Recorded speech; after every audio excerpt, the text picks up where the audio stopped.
দেশের সবথেকে বেশি মুগ ডালের চাষ হয় পটুয়াখালী জেলায়। দেশের চাহিদা মেটানোর পাশাপাশি এ ডাল বিদেশেও রপ্তানি হয়। কম খরচে লাভ বেশি হয় মুগ ডাল চাষে দিন দিন আগ্রহ বাড়ছে পটুয়াখালীর কৃষকদের। তবে এবছর অনাবৃষ্টি আর খরার কারণে ক্ষতির আশঙ্কা করছেন ডাল চাষিরা। চিন্ময় কর্মকারের তথ্য ছবিতে ডেস্ক রিপোর্ট।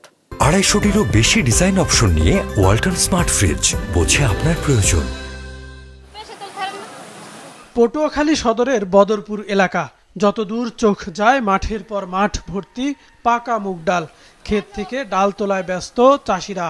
খোসা ছাড়িয়ে শুকিয়ে সংরক্ষণ করার পাশাপাশি বাজারজাত করার জন্য ডাল প্রস্তুত করছেন তারা।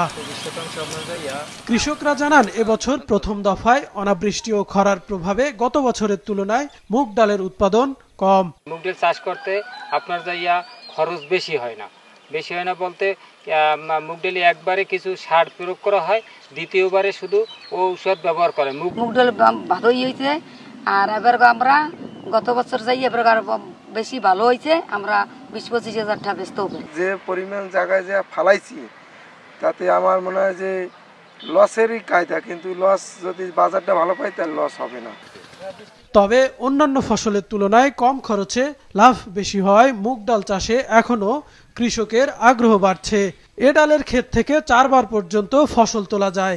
এবার কৃষকরা কেবল প্রথম দফায় ডাল সংগ্রহ করেছেন, কিন্তু হঠাৎ বৃষ্টি শুরু হয় দুশ্চিন্তায় পড়েছেন তারা। ডালের অবস্থা ভালো, ফলনও ভালো, কিন্তু বৃষ্টিটা আগে হইলে ভালো হইতো।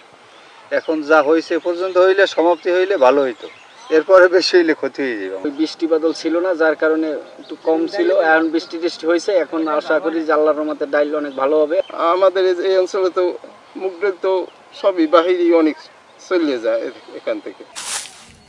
পটুয়াখালীতে এবার মুগ ডাল উৎপাদনের লক্ষ্যমাত্রা 1,10,000 মেট্রিক টন। এ জেলায় উৎপাদিত মুগ ডালের গুণগত মান ভালো হয় রপ্তানি হচ্ছে জাপান, দক্ষিণ কোরিয়া সহ অস্ট্রেলিয়ায়। মুগ ডাল চাষে কৃষকদের সব ধরনের সহযোগিতা করছে কৃষি বিভাগও।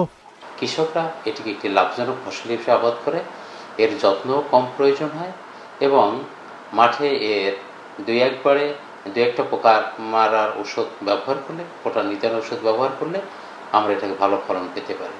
কৃষি বিভাগ কৃষকদেরকে মুগ ডাল উৎপাদনের জন্য সার্বিক সহযোগিতা করছে।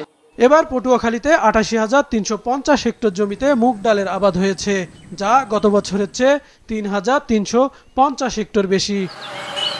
বিজনেস রিপোর্ট, মাছরাঙা টেলিভিশন।